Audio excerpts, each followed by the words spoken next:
for collective efforts to resolve nation's woes. Ajero, Labour threatens to go on nationwide strike Tuesday. Ganduje left 500 billion naira debt for Kanu, deputy governor alleges.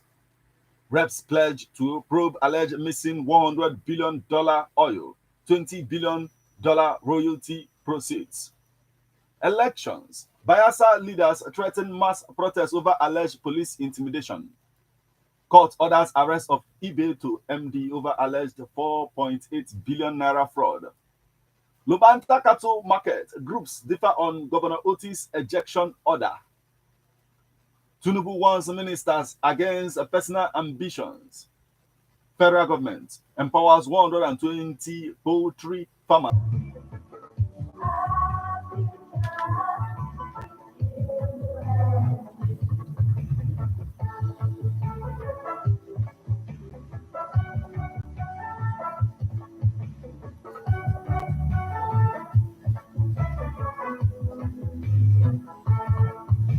Remember that you can become part of the conversation by sending your reactions via SMS or WhatsApp messages on 080-96661035. You can as well join us on Facebook as we are live at Ebeonadi 103.5 FM. Drop your comment on the comment section of the link of the live video right there, and then you become part of this conversation. Now, the first story we have for you this morning on this particular edition of Political Views on Ebeonadi 103.5 FM is France to return $150 million Abacha stolen assets, says a French minister.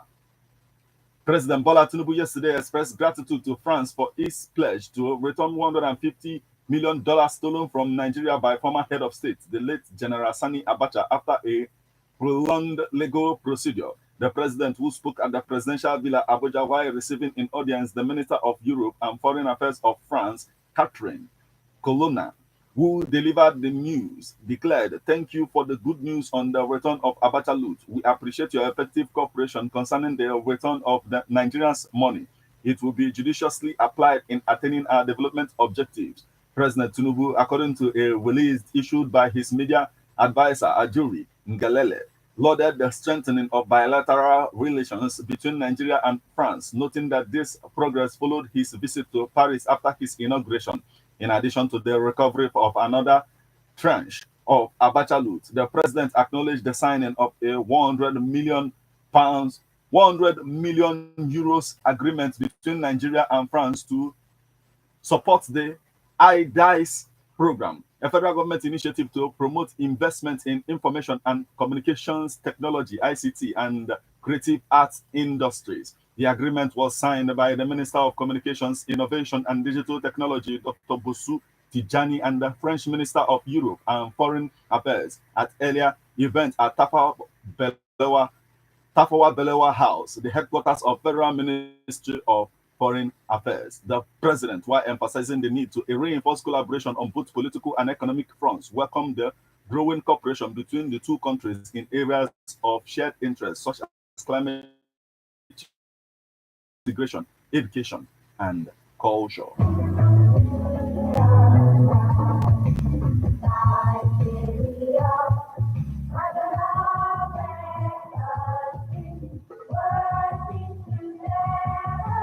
And the next story we have for you this morning, Kuka calls for collective efforts to resolve nation's woes. The Bishop of Sokoto, Diocese of Catholic Church, Bishop Matthew Kuka, yesterday admonished all Nigerians to work together towards solving the nation's myriads of problems. He posted that every Nigerian knows the problem facing the country at the moment, adding that it would take the people's resolve to address the problems. The cleric, however, stated that every country in the world also has its own problems, and it takes the citizens and purposeful leadership to address such problems. Kuka, while delivering a keynote address at the 3rd Annual National Public Lectures newspaper with the theme, "The Nigeria's Question, Survival of the Federation in the Throes of Increasing Economic Challenges in Yenagoa, Bayelsa State," said even those who are responsible for Nigeria's problems are not also safe. He urged Nigerians to find their own navigational truth for proper development as it is done in other nations. He said the good thing about Nigeria is that everybody knows what the problems are what the problems are, and the people who are responsible for the problems are not also safe. They too do not know peace. Nigerians talk about other countries. I feel sorry for many Nigerians who, because of many troubles, hardly travel out of their immediate environments, not to talk about traveling to other parts of Africa or other parts of the world. Though every country has its own problems, the challenges before us in Nigeria is what we want to answer, because what we call the civilized world today is the last 200 years of exploitation of Africa that helped to build these nations. So we are imagining it ourselves. Why are we not like other people? We are not like others because every nation has to find its own navigational truth for development. So we are imagining it ourselves. Why are we not like other peoples? Like other people? We are not like others because every nation has to find its own navigational truth for development. It is not as if we cannot use democracy to develop Nigeria, but there are certain fundamental things that must be on ground before people can appreciate democracy, he stated.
And still on the stories making rounds our political space this morning, Ajero, Labour threatens to go on nationwide strike Tuesday.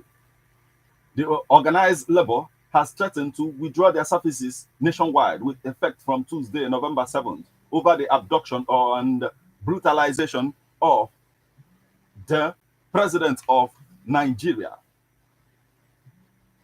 Labour Congress, Joe Ajero, during a planned protest in Imo State. Ajero, who was on Wednesday abducted and brutalized by thugs allegedly sponsored by Imo State's government, addressing a press conference yesterday in Abuja, Deputy President of the NLC and the Trade Union Congress, TUC, Adewale Adeyanju, and Dr. Tommy Okon, respectively, gave insight into what transpired in Imo State, where the NLC had gone to protest the violation of workers' rights that led to an attack by the hoodlums, urging the federal government to declare a state of emergency. Had gone to protest the violation of workers' rights that led to an attack by the hoodlums, urging the federal government to declare a state of emergency in the state. They said they could not pretend that there was a modicum of democracy in the state, demanding that the Independent National Electoral Commission (INEC) should put on hold indefinitely the conduct of any gubernatorial election in Imo until it becomes manifestly clear that conditions for a fair, credible, and transparent election have been met. They advised the Inspector General of Police, Olukayode Ebotoku, not to consult with politicians of questionable character or have his bills picked up by them to avoid compromising the integrity of his office. The Labour leaders also demanded that the Commissioner of Police in Imo be deployed out of the state for his unprofessional behavior and conduct, insisting that the area commander of the Nigerian Police Force in Owerri, through whom it alleged that the police commissioner supervised the brutalization and humiliation of Ajero and other workers be relieved of his office and stripped of his commission. That all the officers and men who participated in the bestial treatment of workers in violation of their oath of commission or office be relieved of their commands and commission and to face criminal charges after orderly room trial. The labor leader said, among other demands, they asked for an immediate, independent, and unbiased, thorough professional medical examination of Ajero in light of the physical and psychological injuries inflicted on him, adding that all the outstanding industrial relations issues, as previously agreed with the Imo State government, be implemented immediately. According to Ifeanyichukwu, there was an urgent need to rescue democracy in Imo State. He said the tyranny of the governor, the reign of terror, and the graveyard silence, the palpable fear in the air, the spiraling voters of organized violence in the state are causes for concern. According to him, the situation was so bad that no political opponent dares to paste his or her poster in any corner of the state. In the interest of our democracy, we urge the federal government to stop looking the other way while these atrocities go on. We urge the federal government to sanction all of its employees, servants, or privies in the habit of aiding and abetting the reign of terror in the state.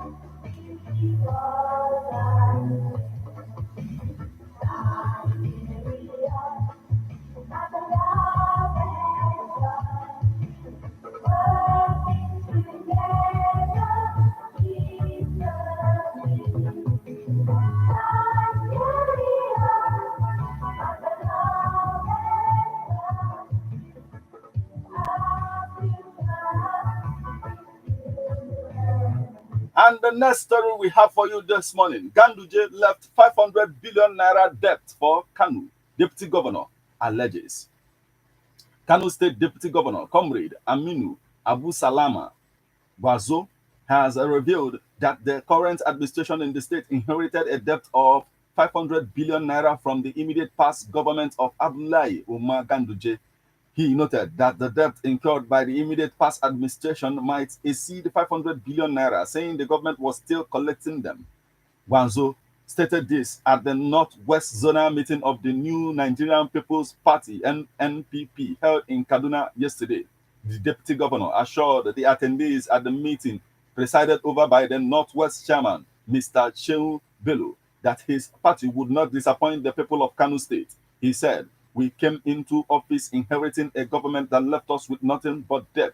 Initially, it was 300 billion naira, but now it is approaching 500 billion naira, and we are still counting. Once we complete the assessment, we will inform Nigerians, especially our fellow Kanu residents, about the total debt left behind." He also highlighted the efforts of the current government under Governor Abba Kabir Yusuf in managing the available resources judiciously. Upon assuming office, Governor Abba Kabir ordered the full payment of salaries prior to our administration. People's salaries were severally deducted. Furthermore, due to Governor Kabir Yusuf's compassion, starting this month, the state will be disbursing retirement gratuities, especially the death benefits to families of deceased retirees. The first beneficiaries will be those from levels 1 to 6, as they are junior staff who have suffered the most. We have allocated 6 billion naira for this purpose. The screening process is underway, and by the end of this month, many people will receive their death benefits and gratuities.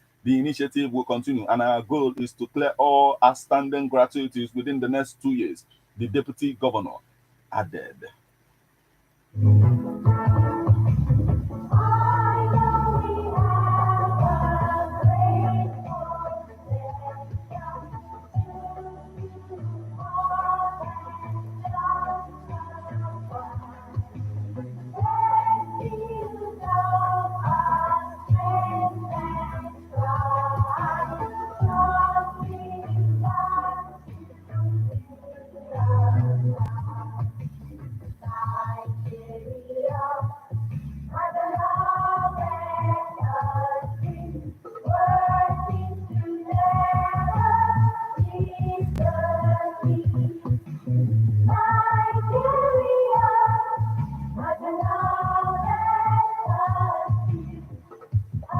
And the next story we have for you this morning, reps pledge to probe alleged missing $100 billion oil, $20 billion royalty proceeds.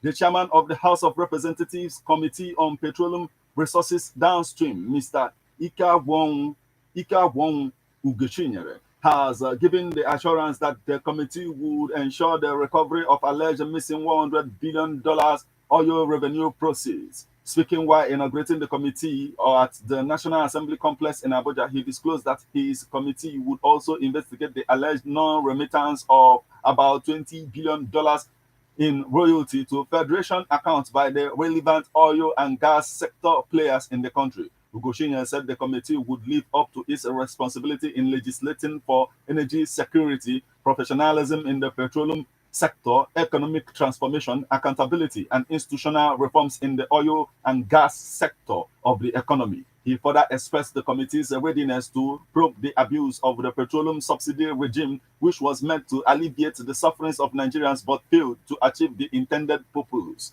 Let me also urge the various stakeholders in the petroleum sector to cooperate with our committee in the discharge of our functions and be open to positive changes where necessary.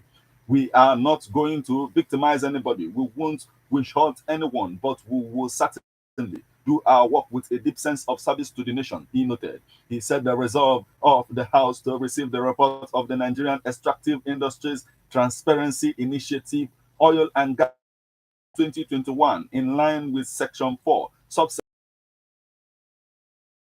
I Act 2007 spoke volume of the commitment of the committee to tackle the decay plaguing the sector. He said committee's jurisdiction covers oversight of petroleum refineries, oversight of petroleum products marketing petrochemicals, oversight of the pipelines and products marketing company PPMC, matters relating to downstream petroleum sector, and oversight of the Nigerian National Petroleum Corporation, now known as Nigerian National Petroleum Company Limited, downstream activities generally, he stated.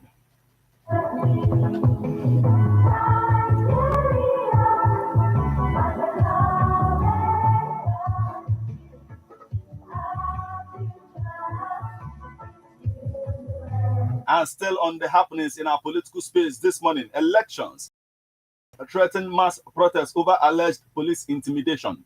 Barely 1 week to Bayelsa state governorship election, some prominent leaders have vowed to resist the intimidation or harassment of voters by security agents, especially the police.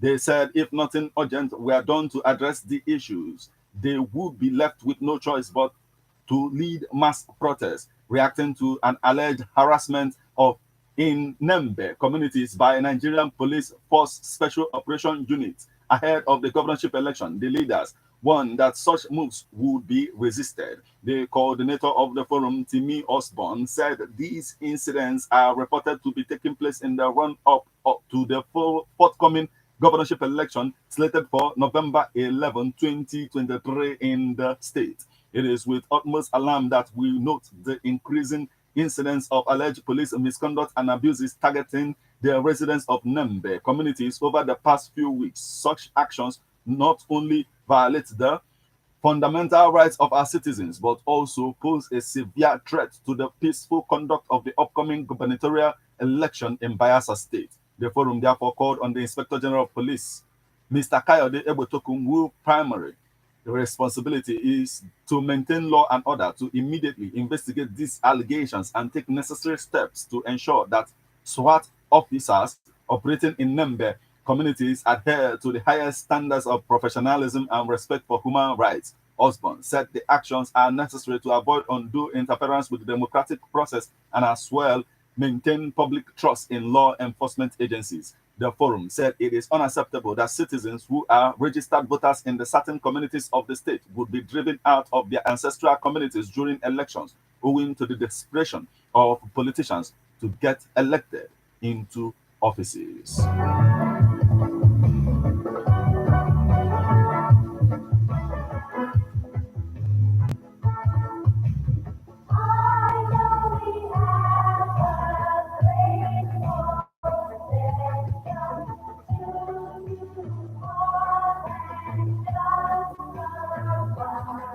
The next story we have for you this morning: court orders arrest of Ibeto MD over alleged 4.8 billion naira fraud.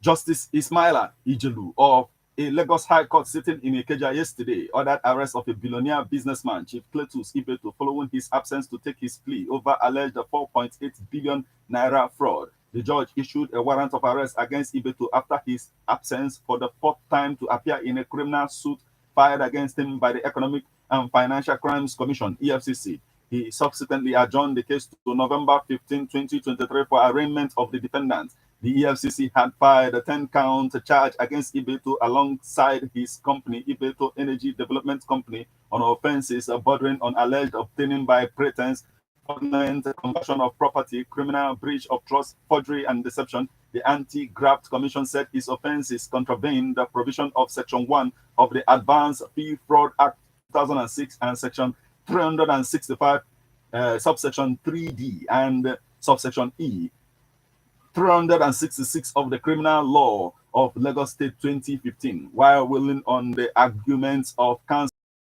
Justice Ijelu held that the defense-led counsel, Mr. Daniel Awosika-san, did not adduce any cogent reason for absence of defendant and adjournment before the court. The court held that the defendant did not place before the court any cogent reason for defendant's absence to warrant granting armor he sought for. The judge held that the court did not exist for frivolities, as it only existed for dispensation of justice. It appears that the defense counsel decided to waste the time of the court. The court is the symbol of the state and not an object of ridicule, he stated.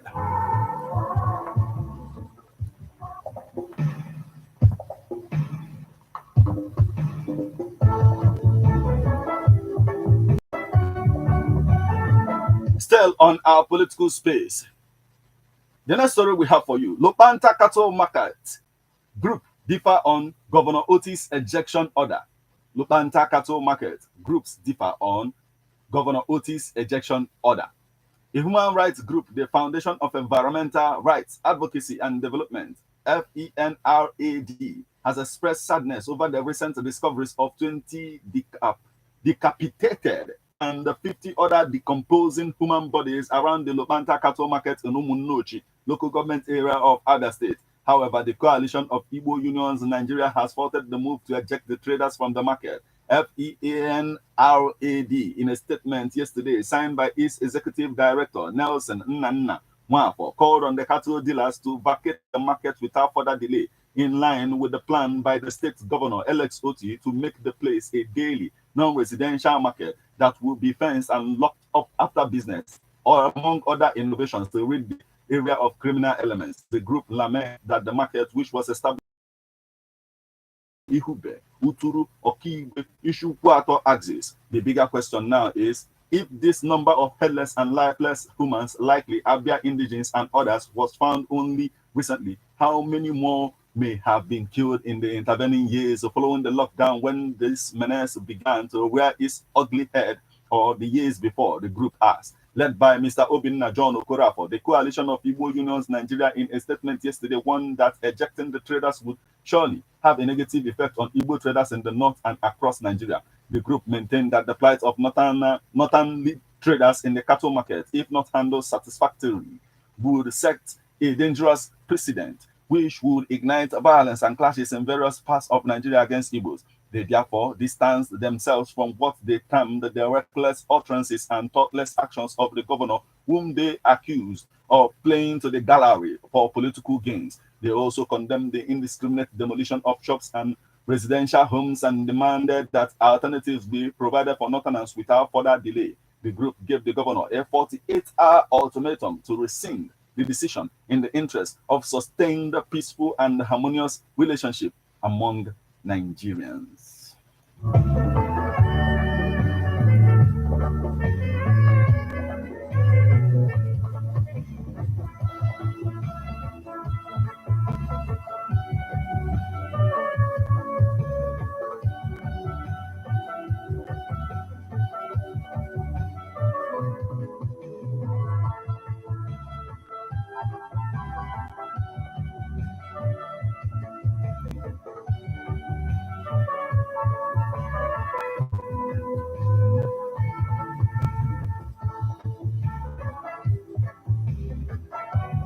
And the next story we have for you this morning, federal government empowers 120 poultry farmers in Ogun. Others, federal government empowers 120 poultry farmers in Ogun. Others, the Federal Ministry of Agriculture and Food Security has trained and empowered 120 smallholders in Ogun, Oyo, and Kogi states on poultry production with a major focus on broilers production for a sustainable livelihood.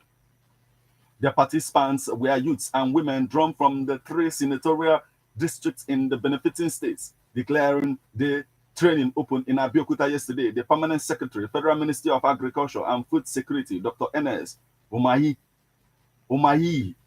represented by the Southwest Regional Director, Mrs. Abimbola Akeredolu, disclosed that the federal government is committed to promoting and facilitating policies aimed at making Nigeria self-sufficient in food production. Akeredolu also stated that the training and empowerment is to expose smallholders farmers to profitability of broilers production as a commercial business to earn a sustained living. Speaking earlier, Director in the Federal Extension Services, Dr. Deola Lord Banjua, urged participants to take advantage of smallholding poultry production enterprise that is highly profitable and can give farmers a flow of steady income. The 120 participants were trained in two locations, Abeokuta for Ogun and Oyo State and Lokoja for Kogi State.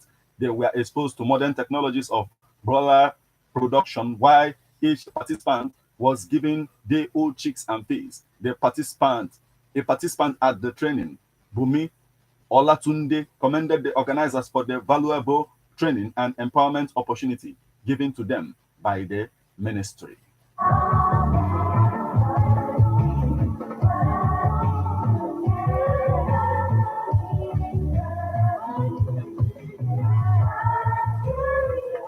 And the last story we have for you this morning, before you can come in and tell us what to think of all of this.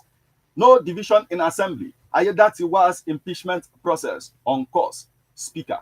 The Speaker of Ondo State House of Assembly, Olamide Oladiji, yesterday dispelled the rumor of division among lawmakers in the state over the impeachment proceedings against the Deputy Governor, Lucky Ayedatiwa, noting that the state lawmakers have been meeting at the legislative quarters owing to the ongoing strike embarked by the Parliamentary Staff Association of Nigeria, Oladiji, described the alleged division as false. He stated this while fielding questions from newsmen in Akure over the decision of 11 members of the assembly to distance themselves from the letter addressed to the Chief Judge, Justice Olusegun Odusola, requesting him to constitute a 7-man probe panel over the allegations leveled against Ayedatiwa, the Speaker, who explained that all members of the Assembly are working together and performing their oversight functions, stressed that the Assembly is following due process on the impeachment of the Deputy Governor. He stressed that the national leadership of the All Progressive Congress APC during a reconciliation meeting in Abuja instructed them to settle the issue politically, but with condition that all matters in court concerning the impeachment should be withdrawn. He said at times when there is a political tussle like this, there can be insinuations and rumors, but in the House of Assembly, we are together. We told ourselves that it is an institution and the institution must be protected, so we are together. Meanwhile, the Speaker dismissed the allegation that the state has shut down and nothing is functioning as a result of the absence of Governor Oluwarotimi Akeredolu from the state. As far as I'm concerned, I will not subscribe to that, because if you are telling the public that the state is stagnant, yesterday people just received their salary. Reacting to the letter submitted to the Assembly by the People's Democratic Party's youth demanding the formation of a panel to investigate the medical condition of Akeredolu, the Speaker described the authors of the letter as faceless.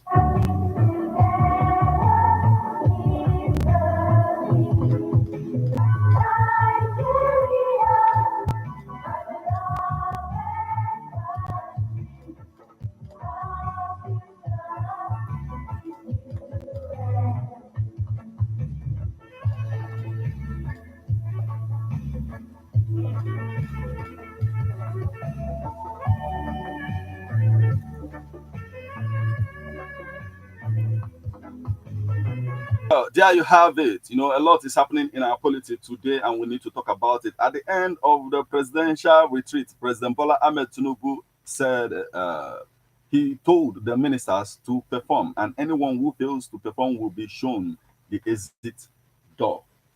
In as much as that is going on, we are also looking into the issue of, you know, the attack and arrest of the president of NLC, Comrade Joe Ajero. Now, the conditions given by TUC and NLC to make sure that, like, to stop them from, you know, going to on strike on Tuesday is one, to suspend the upcoming election in Imo State. Is this going to be possible? And we need to talk about it. What is your take on all of this? Now, the numbers you call and then you become part of the conversation remain 070-3445-9334 or 070-4559-2210. What is your take on all of this? Remember that even the governor of Imo State is also saying that, you know, the president of NLC is mixing the activities of NLC and politics. What is your take on all of this?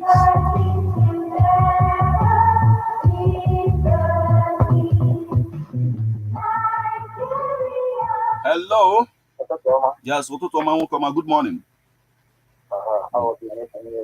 Gabaniru.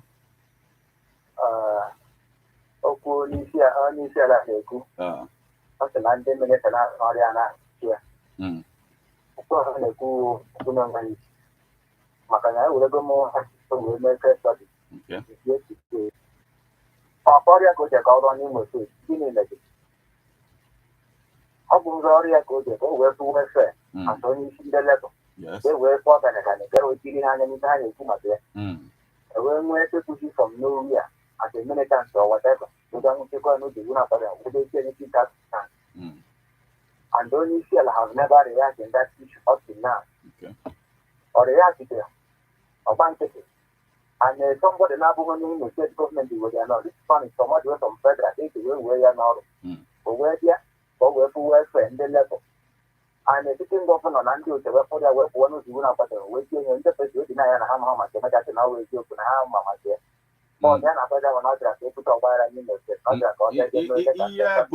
Ihe polisi kwuru na ha nyere protective arrest ka esi avoid from ndị na-eti ife and all of that. Ihe polisi kwuru ọwa ka ọ bụ asị ka ha na-asị ịọcha na onye dịka ihe ahụ ezigbote asị ka ha na-asị ihe ahụ iliga igosi na ajụ ero na-enwe mmasị ka ọrụ ọhụrụ nke onye lebọ mana ọnwụdị uche onye gọọmenti na-eme mana o ji enwe gọọmenti na nwoke ma mgbe na-ekwu okwu eme ọ na-eme ya ma ịfụgbo kịta na mọpụta dọkịta na-akpa ese mba ka o gosi onwe ya na ihe awụ ọrịa na-adị arụ ọkụ were dịka onye efu ihe mere ya kịta na ihe a na-akọwazi anyị kịta na onye enyi ahụ ga-eji bụ na-arụkwara ọrịa eme ya jide ego dịka ha mesi ike sọntaịtị mgbanwe mmiri na ihe a na-ahụ na Abuja ihe na-arụ ọrụ ebe ahụ ụbọchị mmasị na onye enyi ọrịa ahụ na anọghị n'ọrụ ọrịa na-ahịa ya iwe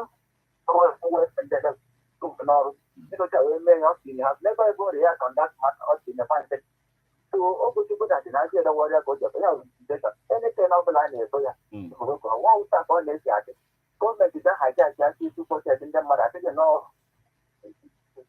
ma onye ijere ụzọ nwa ọbụla mbido ebe ahụ oge mgbe na sekreta kịta na ka a na-akọbanye n'ebe ahụ staf na-arụsi ọrụ dị legitimenti ma nwetara n'abdat nọmba na ndị ozi ahụ wepụta ebe ọgbakọzie n'ebe a na-ekuzi onye isi apụta aka n'ebe ha adres imesila bụ ihe ha chịka ime anwụchikọnya kpa dịka na-aja sị gị hudlọm hajat o nwere onye dịka hudlọm ọ chịtara ọrịa dị ha gọọmenti na machi ya ọnwere ihe ọrịa ọgwụ ụzọ dị mma ọgwụ maka ihe ahụ maka na ajịrị ngwa ọrịa ka o ji ka ọ rụọ.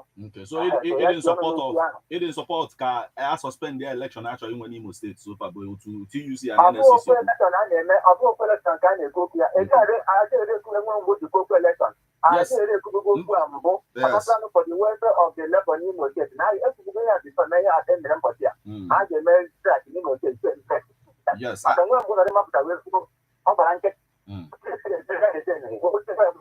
yes, I know.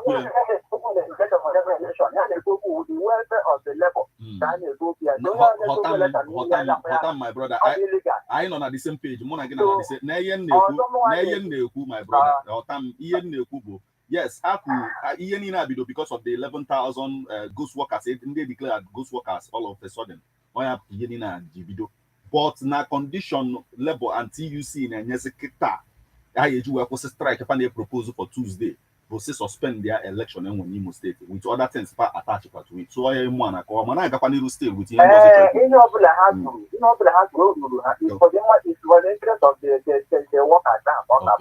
When you have them, yeah, the going to meditation before you go to specify the best of the first quarter, or the best of the Rukua. Double no, I let the have 1 minute, I don't want to mean ya. Okay. Let us go on the track. Because of the Kubo is Odin National Guinea on a good Akopona, Akopon, Mangoji. Akopona, 10 million. If you know, no, in the one, no, Kuna go see now on a young Lamun for a 50. One-on-one. But I will say how to live on the best. You cannot tell me that the sitting governor on another home is Kumatea. In Rabin and Adia Matanaja, maintain general not at a quarter sanitation to put Japan and the Lagos. I think I'm not that book alone with them. Maybe you will jazz and divine their bar. Can you know Kumatea? Only Marike. Also, to not then divine now, one hour, only we ticket 1 hour, or only you cannot go outside and do that to do. Like the bike because of sanitation. Can you go? Other than I'm open, you go.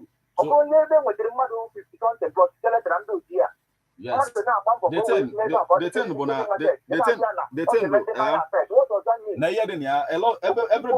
everybody with their own opinion. You have to go one way. A lot of people agree now. You know, Governor Otine take the right step when it comes to this issue. Thank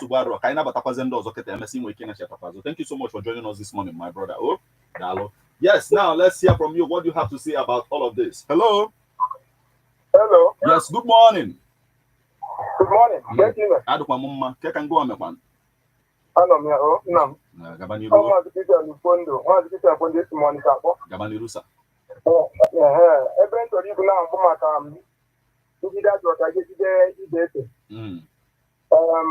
a here, someone I must maybe a little guy, where I'm marrying.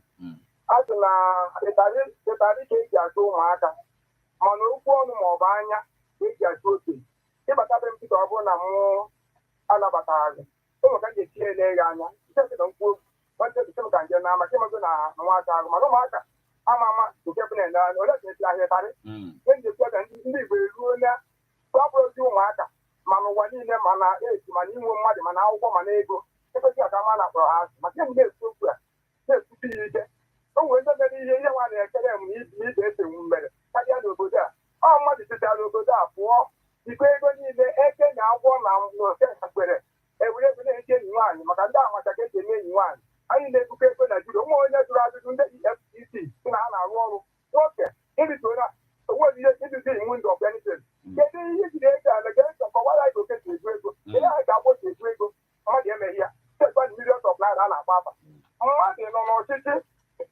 The woman in the room, okay.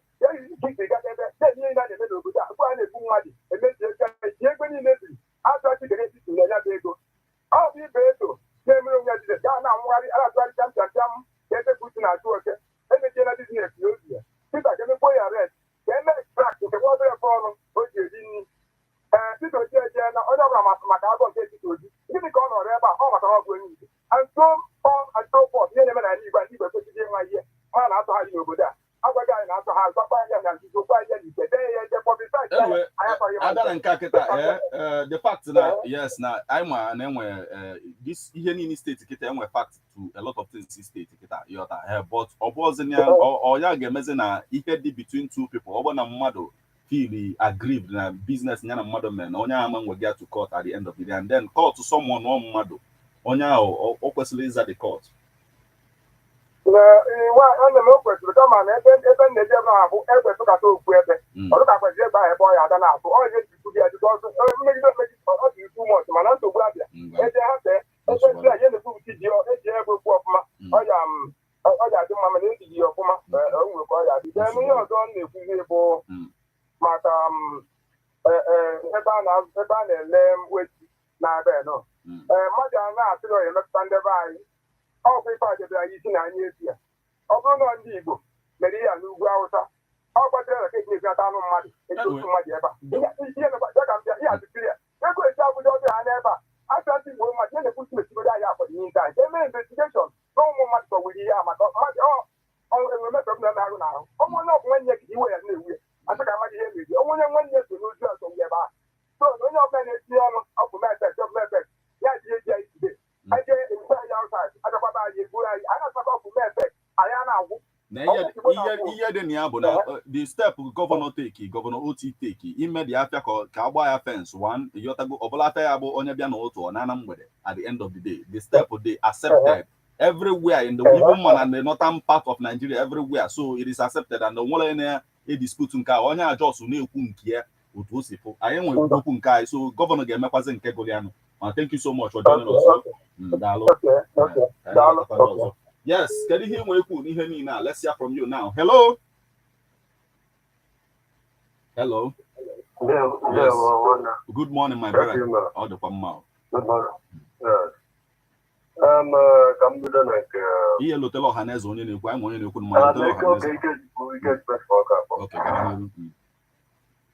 I'm good President threatened the minister and on your law.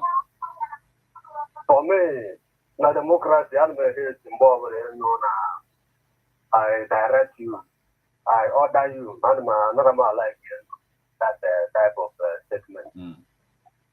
And on the men, fathers like you are. And if you do any of the power. So move for the one who go outside. Somebody left with somebody here also great. All important.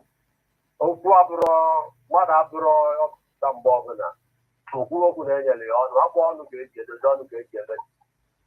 you cannot direct me just because me am all I will not be happy if I hear something of that nature. You can tell me inside. When they will close door meeting. The way it on all of it. Then that is by the way. In Kajero, insecurity in Imo State. And we're left another less than 2 weeks in Imo State. Yeah. And we're first order from industrial court. There shall be no protest in Imo State. I did work at Imo State, not at a protest. If I'm not in Nigeria, I am sentimentally, emotionally. Upon one arm of the Royal and Yotago, I put a joke in Rana. Can you get one way to Imo State like this? It's now, then we keep it now, we are the leader. More than every part of insecurity, not like Imo State. If I get your problem, and then after Imo State, after I tell you, our written and you will know that is the people that are killing people in the Imo State. Because above that one you mother for you. All supporters of Nanda mother, Nanda mother, then you will okay. So you don't hide under the labor union. Well, plan for order. I'm either organized society now war. Or the America, or the America, America, you're going to judge in your order. Government people, you could talk of ordinary citizens. You know, you before. Somebody will feel, you know, you combine politics in a level unionism.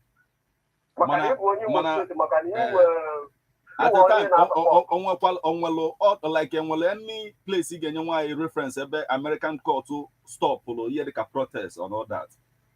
Like in order, CMN a particular protest on the body. I'm not talking about protest, okay. But the organization was giving order by giving order in any area, in any aspect of life. Giving order that court gave order that this thing will be. Okay, not on protest, not on protest. Okay, on protest. Okay, now another thing there is that the TUC and LLC na Kawana Ajay Runo there for the sake of workers and not for his sake. So ni ho bona melia ba no workers ka attack and not ajero. My brother, na ya can me obro ta ke no. Obu no ku sentiment I am side of Nigeria sentiment can. Everybody who politician, everybody at all go to charge and bear lawyer. It's going to be advice. Yeah, I'm going to get now talk and buy from the fuel. Yeah, Nigeria. If ignorant go to flow, or talk can go so we are getting because ignorant. Almost all of us, the political never organize them. Even in offices, internet is the union that here. But I union politics. Oh, Pablo, on your major or Fana, for the betterment of the market. So also you know Matano Union on a column. That was no book to suspend the election. Can you tell the for the Bama to suspend the whole election? Are they speaking like a human being or like animal? Okay. Away from that, I'm a lot answer. My brother, no, maybe in a shatazi again. Okay, now, but upon us, time when I get to see you when days go. Thank you so much for joining us this morning. Now, let's hear from you. What do you have to say about all of this? 07034459334. Let's hear from you now. Hello. Hello, Meta. Yes, good morning. No. Saturdays or one allow political views or if they look as you know to say that. No. Gabani Rusa. Another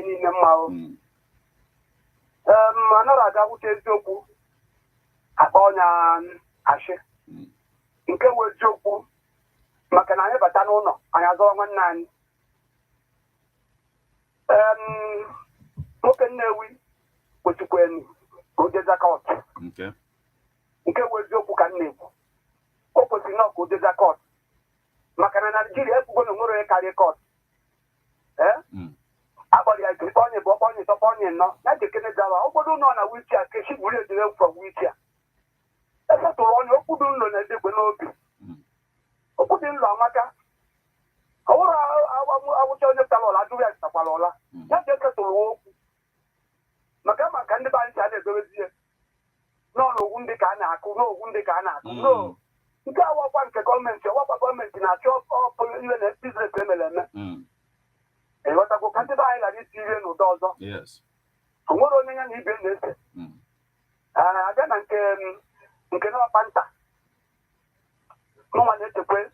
You are politics, can you? Mamma telling no more, papa, can nature. Okay. Well, you will not know what no politics. No one nature. Yes.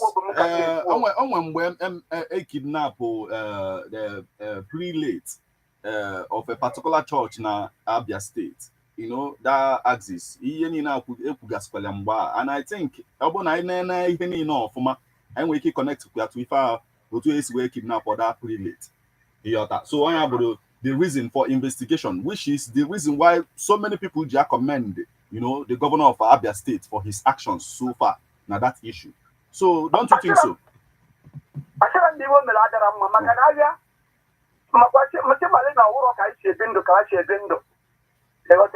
Okay. Macana, I kill a rebel in the number one, Papa, never put him all the political. Okay. I don't know what you're or okay. And what Afiana Kanu, Kaduna, Gabo, after Emechipa, and on Banana, just Abasanam, but on Banana, after this year. Okay. Okay. Abi.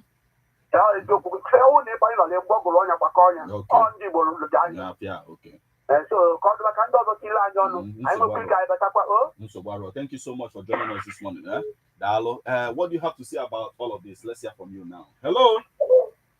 Good morning to you, my very good friend, Meta. Good morning, my brother. How are you doing this morning? I'm doing very great. Yes, you? I'm so good. It's been a while. You traveled. Yeah, it's been a while. I wasn't around. Okay. I traveled. Okay, please. We don't get you at Enugu, but some people used to call you from Enugu. Where yes. I was, I couldn't get you. Okay. Anyway, you know how it goes. Telestra. Yeah. Yeah. Yes. Yeah, one name was a matter. We go air. Nigeria, arrest. Yes, mana Lutelo Hanes onye na-ekwu na ama m onye na-ekwu mana Lutelo na Hanes gabazie n'iru still. Chukwuemeka Ilogwaka reaching us all the way from London this morning. Okay, gaba n'iru. Yes. Nigeria, Sambo Dasuki arrest. Yes. Or Sambo or Dasuki. Dasuki, yes. Arrest. Nigeria, a general or 2 ex-governors. Yes. Nigeria, Abola Zaki na Munya Bochie. Nigeria, former IG of police, Yenga. Ibe to him well, there's our body. Onye nwere ụgba eme invite na court ọ na-ata ọchị nwere case to answer. Ya ji eze akwụkwọ ya. Na ya nọrọ ya ikpe politics of issue the money kọta ụya. Ịghọtaga ya akarịghị egwu a. Anyị nọ na the truth ihe Chineke siri na onye ga-ese ya free. Ịghọtago onye achọrọ ọnya na ọ na-agba na ndị second. Na ehel ndị political allies nwere ọha amadịghị amadị afa na ga-enwe dị eji ga-eme.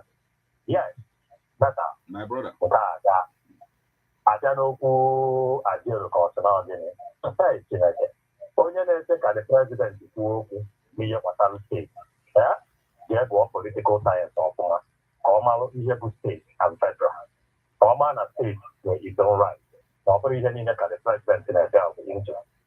Kedu ka mmadụ ga-esi kpọkọrọ pepụl kwụgharịba n'Imo steeti a week or 2 weeks before election na-asị no election na-aka akụkọ salary Meta biko onwego mbọsị ịkwụ ụgwọ. Ọ ejide ndị federal ụgwọ na-ebi federal ji ndị mmadụ ụgwọ isi Abuja gị na Tinubu ekwuchabeghị maka ihe na-akọ ma threatening of strike ma ndị otu ya ma ịgbadata ịdafere politics. Nekwana ihe dị na ya ihe ọ bịalụ because of ghost workers ndị declare ghost workers almost ọ dịka elusi 11,000 yọtako onye abụ ihe ọ bịalụ na ọdụrọ proper otu esi declare ha ncha na ọdụrọ maka esi declare ha ncha so onye nwa na-enye ọrụ Zero level Congress president was the employer of workers. Those people who declare FNI now were members of NLC as well. So I am ghost worker. Okay. Ajero break into the database of Imo State where Malo in the because I have Roma here. Only to play politics. I'm on a joke. Yeah, if you run it, wash I could win the eye. Kind of have a money.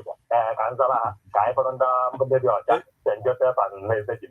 I all of the angles. Guy, where Mala exactly goes. Majority of them, you get to and it is very fast. Okay.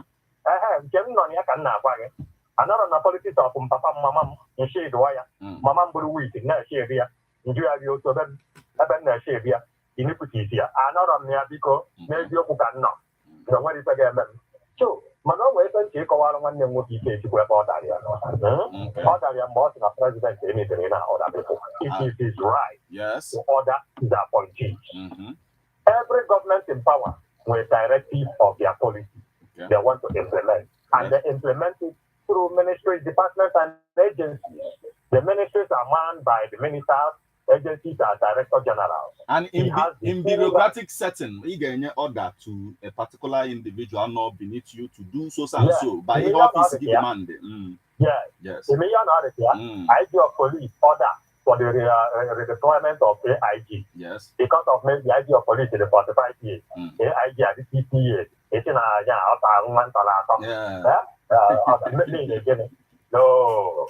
Your chief executive in any office were right to order the employee on what they should do or not to do. So you can keep over here of one name with the right to do that. And that's it got up on the Mokahana election, only up on a win, but the political party up on a win, ya win, over the high on the other election, going up on a money win, up on the money place and the politics, I must I now, whatever. I'm all these little cheap political agents. This time I get it. Okay, for this number. Either for president about Nafiamo, he killed 5 years ago, Somalian president in a deputy at Nafiamo. Either killing this in a Tiana. I am unlike if I am my, but thank you so much. Example of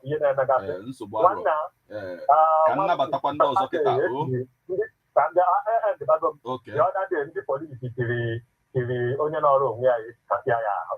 Onye tiri ihe ofe iro na-etiri ya na-eji eke ọdịda etu ugbo oke not here say to me, all right politics to play. So we're not falling in the hands of people. I'm able to do with because of this 2023 election. I never told you also, Batazi again, the fact that governor of Imo State in Ekuna Ajay Rone mixing, the activities of NLC with politics, Now let's hear from you now. Hello. Hello, Martin. Yes, good morning. Good morning. Apa gini bisa ba ke gaban yiru Hello, please call back. Network na yin subu na your end, but please call back. Maybe let's hear from you now. Hello. Hello. Yes, good morning. Good morning, Martin. Welcome, my brother. Keke men otutu a. I'm from the name of gaban yiru I want to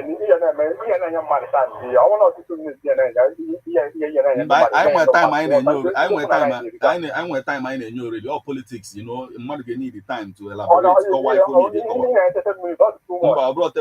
brother.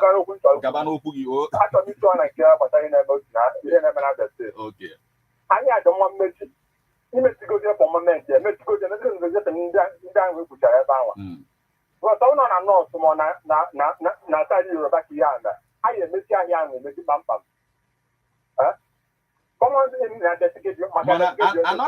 Another reason I need Nigeria Abona one, you a man to Mupanafaka, no Nakoko, the forested and Nakoko, the Ataki discovered it, not Ni Mafia. Mana, I take his actions to prevent that and to investigate to chop tapuze more. So, the reason why.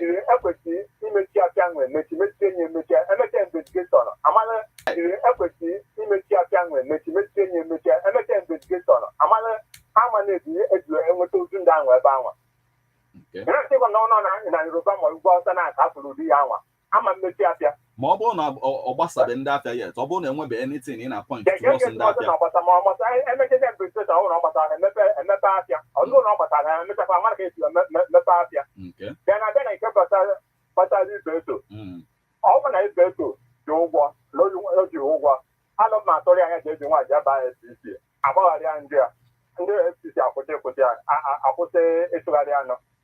Hello, my brother. Thank you so much for joining us this morning, my brother. Let's hear from you. What is your own take on this? That's his opinion. Hello.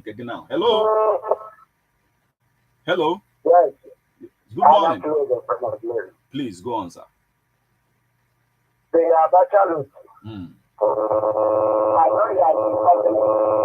From France. I have Flugo. Your network no ale to ke watch ya yo azu obiko no ale to ke watch ya na network be too bad let's hear from you now. What do you have to say about all of this? Hey, 07034459334. Hello. Hello, sir. Good morning. Why o ma ke me? Good morning, sir. Oh, thank God, Chineke di too much. Yeah. I'm a man, I'm more secret with no video and apple. Gabaniru. Maybe on but I have men at Imosi. Yeah, male is in the level. You are you. Yes. Not that that's the men I drum my pound. Yes, you did not have the rumba when I look out. You know, not so while I have only a home melon. Or the lemon. You got to go. I don't have to that now. It will be a court order. Obey. Other than Nigeria, or weapon Kenya. So he let me put out that they had the Nemo state. What you open an Nemo state that figure until now find their house in the Malay. He got a you open an election for woman. I can't go to one side until we provide the Angelini. I would say that I give you, but how to question other. So that's we had the large drama. So go to where we got on car. Okay. Okay. So what I want a chance, but even about Nigerians, if they are together, those you would die. Now, one country and one problem all over the world. But anyway, thank you so much for joining us. Kind of also. Yes. Okay. I'm a Thank you so much, my sister. Let's hear from you now. Hello. Hello. Yes, good morning. Good morning. Good morning, sir. anụ m ka ụfọdụ ndị otu anyị na-ekwu maka imebi ekesi iwu chibeghị ya ọkwa ma nọ na-abụ nne ewu na-ata agba ọ na-atagharị agba ya ọnụ wee ya na-enekwa ezigbo na nke ọtaba ministri isi gbalụ ka ndị na-ekwu maka sentimenti na ihe ọzọ si mara ama na ihe ebidoro n'isi onye na-abụ kere mmadụ acha abụ egwuregwu mmadụ wee gbuo nche ya ebe ya etinye aka ụdị na obere mmadụ mgbe nnukwu mmadụ ya ga-agbafado ebe ahụ abụ na onye dọkịta ndị si ha ga-ekwu eziokwu na Naịjirịa jide isi atọzi n'anya Buhari na-ejiziri nna Nnamdi Kanu 52 years ọ hapụ ya nọrọ ebe ahụ ọkọtọ ọda ka ọ n'ọbụrọkọtọ ọdị onye hụdị nwata na-eri ya anya dịka ha na-achị achị onwe ya meji achị oke ahụ ewudo ezigbo ma ịkpa atọ n'otu obere ọkọtọ ọda ekwube nke ya mana nke enugwu nọ na onwe ya kwupụta ya tie ife denụ anọtapen bụ ebe anyị pụrụ bụ Imo steeti ahụ ebe a ga-eji onye a na-akpọ Golak ka trọgin maka ịnọdụ anyị ịgbara ezi ya onwere onye na-ekwuru onwe jesiti mha bikọs n'ọbụ gọvanọ onwe esi ihe o mere jọrọ njọ agba nkịta aka kwuru ugbu ha mana obere nwa dị mee a na-ekwu ọ mbọchị ọ dakwubere onye dịka m kwuru mbụ onye akwekwara ka mmadụ kwuo ya maka aka ike ji mara mmadụ ka iji amara onye ọbụ Daalụ, thank you so much for joining us again. Mana there stay of execution in that one. The case of Nnamdi Kanu Gafada na December at the end of the day. So, but the thing is, I've all declared with the issue what is happening in Imo State, but we need to hear from you. Yotago, Kedihi Nweku Nayabo issue. Ajeru, as the president of NLC, when right, he protected the rights of other workers, or Bialelo in the first place, and Nyako Jalime. NLC and TUC take go stand later again last new people start maybe by Tuesday. But let's hear from you now this morning. Hello. Hello, my brother. Welcome, my brother. Get him this.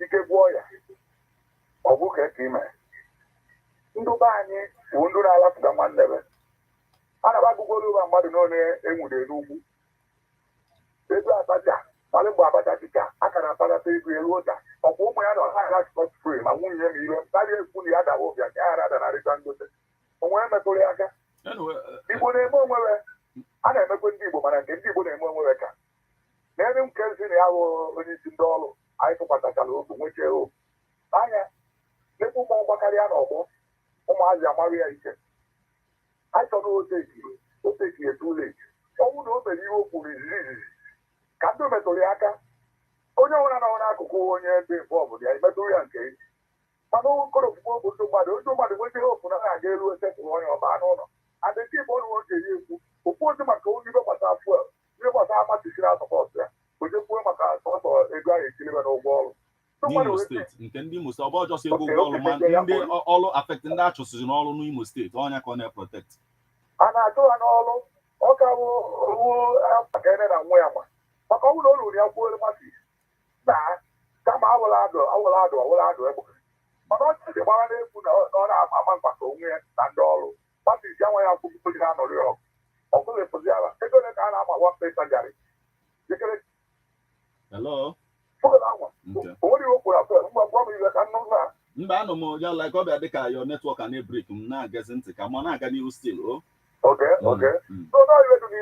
ndụ anyị gbakọta ọnụ onwere ndụ na-eme anyị ndị na-arịọ egbogbo anyị na-eme anyị na-egekwu otu ọfọ awa all this my friends na-akpọnụ iwu gbada ahụ na gbasara fa ndị ebe iwe maka ndị ugwu eme ya na n'obi m ndụ bere niile asọpọ ọtụọla ndụ na oge mmadụ ya eme ya na n'obi ndụ bere niile asọpọ ọtụọla mana olu na nke ndebe anyị mana abịa na nke ndị na-ekwu okwu ndị kwuru okwu na this platform one of the things fa na-agbado anya bụrụ the fact na court invite mmadụ like almost 4 times onye ha azala court at the end of the day so ọ ya bụ ihe a lot of people na-enyejara anya wee na-ekwukwa at least ọ bụgodu na ikpe a na-ekpe ekpe na ụmụnna na-ekpe ikpe at a time wee na-akpọ mmadụ na-abụ nwere okwu bịanụ ka ekpe ikpe a onye nke ọzọ ndị ụmụnna kpọ okwu nke izu ọbịala akpọkwa okwu ọzọ ọbịala again kedu ka ụmụnna ga-esi react towards onye nke a metara ọ na-aga onye ala tiri ire ọ bụ mekaniki ọwara ọzọ kọtụ Naijiria wụ nightmare nwere ihe ọkwa ya kọtụ wụ kọmọn men ngwa gịnị ka ebere aṅụ okere akpa ube ka anyị Thank you so much for joining us this morning. From you this morning. Hello. Hello. Yes, good morning. Good morning. Apa gị na-ebisa akpa ike gaba n'iru o? Isi ebe a kpọ ewe ọkọtụ biko kpọchi ya n'azụ o. Let's hear from you. Kedu ihe ị nwere ikwu n'ihe niile a? Hello. Hello, Nata. Yes, good morning. Adịkwa m mma. Akịdị nnọọ. Biko, akịdị onye ụmụ na chi bata n'ọgbọ na. Okay, gaba n'iru. Mmeji nwayọ tụ ya ka ekwusi biko. Arụsịna m. Nsogbu arụrụ my brother. Na mbụ, Abacha Lut. Ka a na-ebunata be anyị. Ego ọ na-agwụgwọ agwụ ka abụrụ mbụ. And o bu egwu niile atịla arapụ ndị bi efa dị free na-agagharị ọtọka akwa. Ndị bi esokwe wee bulu nnọọ ya bụrụtịn. Paadị ya wee malụ na ọrụ ụmụ ya bụpụsi bugachi obodo emepetiela m akaụntụ ebe dị iche iche. Nyefu ka a na-ekwu nke a ga-ebunata.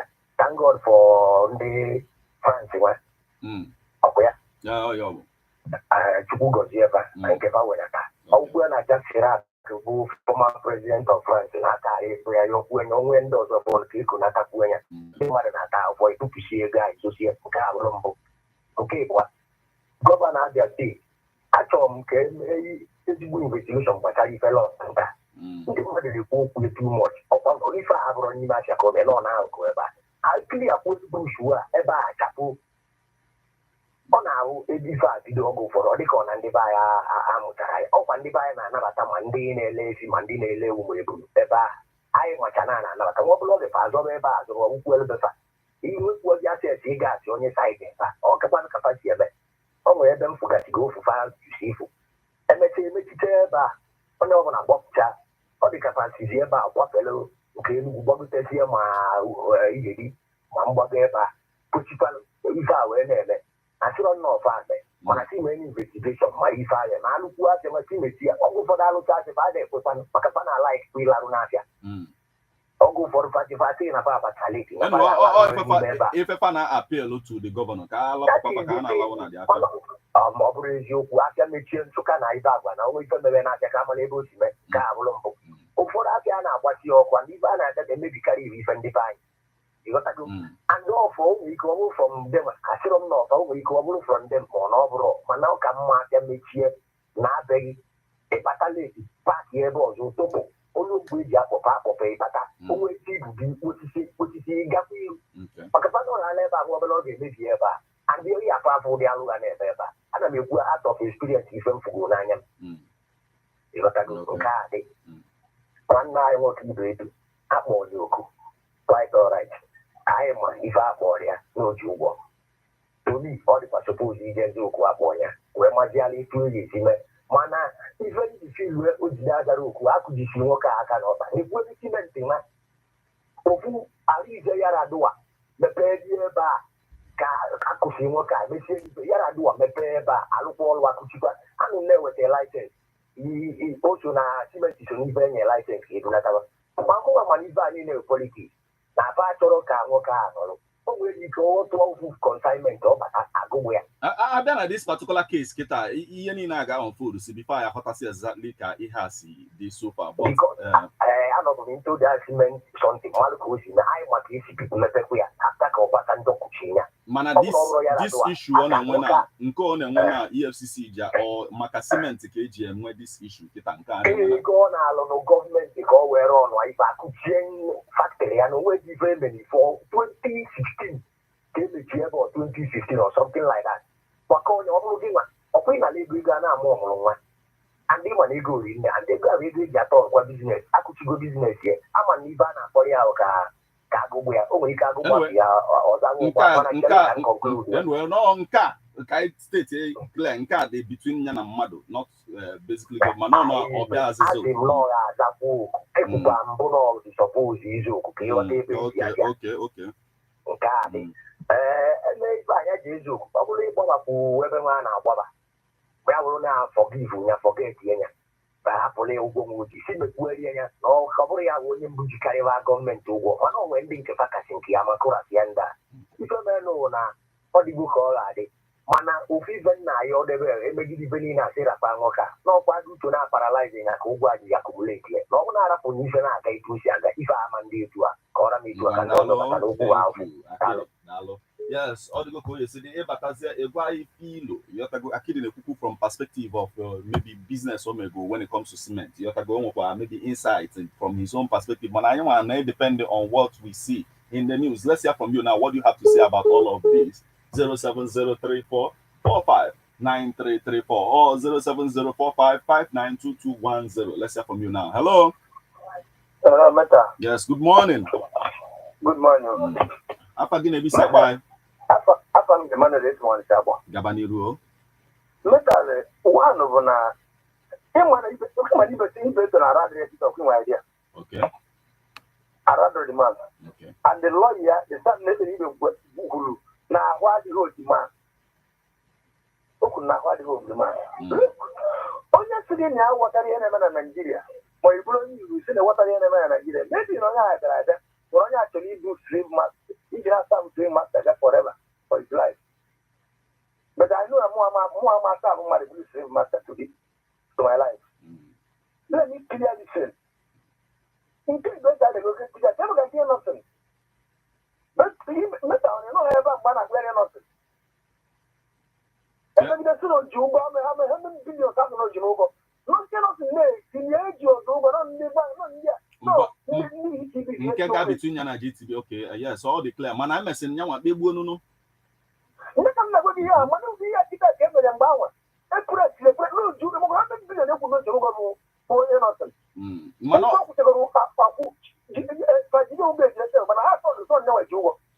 So, what you are thinking, I'm going to have that in a minute.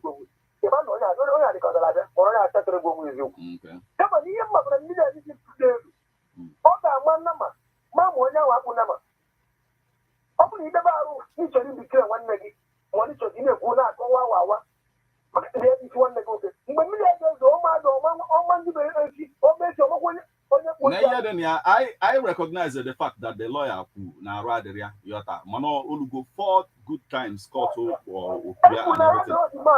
lawyer Daniel Awosika Puluna are rather mana. Enwelo ihe dị n'ime the case itself at the time ọ bụrụ also just about one like everybody chọrọ ikwu nke bụ ihe bụ eziokwu na mata ọbụla so kedu ka esi wee makwanụ nke bụ dị eziokwu n'ime the matter so ọ ya bụ the reason why I eji wee na-ekwukwali ya still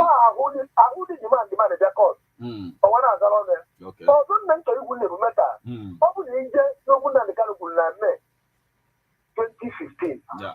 You know, you will make a lot of that. Open the story that just China. Comments on Lobanta. Yes, Lobanta. If you want the band, then when a group of Fulani, Fulani Nigeria, Nava Sabawa, and then governor of that place that time, Yahweh. Even this man will demand that will end up at the man will come and demand just like I can get like I need. In this for your demand nation. He gets no deniable. That's all that when you ain't able that is crazy man able to bow. The crazy man put on some ice. Yes. One and enough for a bow. Only for a trial. Now, he isn't just surprised at the same place. Then when I take point around. And then you went nothing more than some of them you come apply. Could you remember maybe 5-6 years ago? It's just a video of India. That's very forest now. That's the most hour. If I ever that time, I'm giving it to my body about. How would you have protect your power? That is very, very unfortunate. I'm never put that. I'm not going to go where. One doesn't have protecting care. Non-governor of Safara State, if I would hear 90-something trillion naira. That was something trillion naira for you. Even if I didn't go with her, my people not back, you're going to have to protect her. So, what's the name now? This is the big from now. Who knows what you got up like you said? Ndị na-criticize no nke ndị na-criticize aka nkụ mbụ ndị Yoruba asụ mba ha ka nkụ ha rene m ga-mention names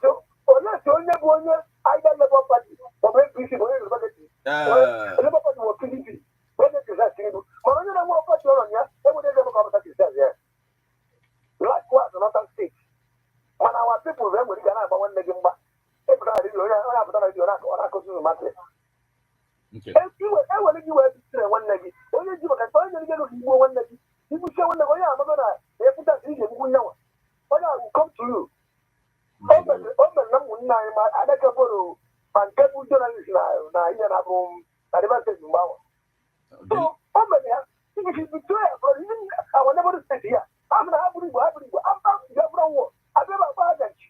Nsogbu ka anyị nabatakwazi onye ọzọ. Oh, thank you so much for joining us. Thank you so much for joining us this morning. And now we need to hear from you, Yotago, because we are beginning to wind down to the spot where we call it a day, but we need to hear from you. The issue of Lupanta, the issue of even Ajero, what do you have to say about all of this? Hello? Hello? Yes, good morning. Hello, Martin. Good morning. Take him this morning. Thank God. Okay, can we say about yourself? Gabani Rosa. Martin. Eziokwu kwụ ọtọ. Okay. Onye chi iche ya kpuchie ya for personal interest. Dangote bụ Dangote tata anyị mara etu o si bido ego Nigeria as government, as military government. Ọ bụrụ na Ibeto bụ onye Hausa. Hello? Ego Dangote bụ ego Dantata. Also na uncle ya settle ya with 500,000. N'ebe aka ya nọ wee bido. So obolo ego Nigeria the way you say it, but mmadụ nwere right ime business with the government just like every other person. You are that. Okay. Thank you, sir. Oh. Ọ bụrụ na amaro impact Babangida play na his company. Abacha play. All the whole military regime that time play na his government. Na his company. So why there? Ọ bụ na Ibeto bụ onye ugwu ọnọdụ ya ma ndị etu aka anyị ma ego ole Ibeto tiri na nke Lagos na China bụ China tata bụ na afọ niile eme biznes gọọmenti sọpọtị ma nke Nigeria bụ na ọ bụ na iso from the side from the Fulani asọpịarị ọkwụ ọtọ onye ka ịghọrị onwe ya ghọrị onwe. Anyway, you can't still state it like that because ndị niile as example bụ head of states nwekwa ndị Igbo fa empowers when they were governors or when they were in government. Abi asị ka ọ bụ ndị anwa bụ ndị na-agbalụfe odibo ịchọ ka mkpọba apa otu a ka o si dịkwa ịfụnọ ndị sabụ fa. Okay, otu a ka o si wee dịkwanụ Dangote na-asa abụkwanụ the gọọmenti den ya na ha na-eme biznes. Ọ dị na-emekọta n'oge nke anyị ịgba alụpụla n'odibo fapụnyere ụpaị emeta ọya ya odibo ị ga-agbalụ ha abụọ ị na-emebido ụmụnne gị anyị ma nke anwa na ebe na-eme n'ọgba nta otego amabala ọkụ ya na ndị mmadụ na-efu ebe ahụ otego ọ bụrụ taa mana Chineke enyego aka otu wee pụta wee chọọ ka agbapụta ihe niile anwa ọ bụrụ na ife melụ n'ọgba nta melụ n'ugwu na-achị ebe ndị Igbo nọ ịma ọnọdụ ha ife mere ebe ahụ emerọkwa na Ladipo akpọchi sins mana akpọchi Ladipo market sins so onye chile nwanne ka o wee jee kọlụbọta ndị ugwu ọfụlani ya lee onye bụ nwanne ya bụrụ odogwu. Thank you so much. My brother. Yes, and I back on some of the things some still speculations, we can't stand by it like he say no one the way he said it, and that is not proper because all Nigerians were right in business with the government, and the same way ACNA make those accusations about now empower those people are box up and empower when the Yoruba empower. So we are all Nigerians. The essence of doing what we are doing is to mold the proper opinion to move forward as a people. As we talk about even the issue of Lupanta, or the happenings or what happened to Joe Ajero. Joe Ajero is Igbo, but at the same time he was representing Nigeria and not just Igbo people at the end of the day. So we are one as a people, but we need to come together just the way Bishop Coker is saying it in the news today, that we need to come together as a people to move forward. The way he talked about what we're supposed to do in the keynote he delivered, addressing the 3rd annual national public lecture of the First News newspaper. That particular to show that I need to drop a lot of sentiment, you know, to move forward as a people. And that said, this is the spot where I'll call it a day on this particular edition of Political Views on Ebeonadi 103.5 FM. Remember, it comes your way every Monday, 3 o'clock p.m. and Saturday, 10 o'clock a.m. Keep a date. And not touch the dial of Ebeonadi 103.5 FM. A lot is coming your way. You know, keep it locked right here. I remain Martin Ifeanyichukwu, Ekezie. Have a wonderful weekend.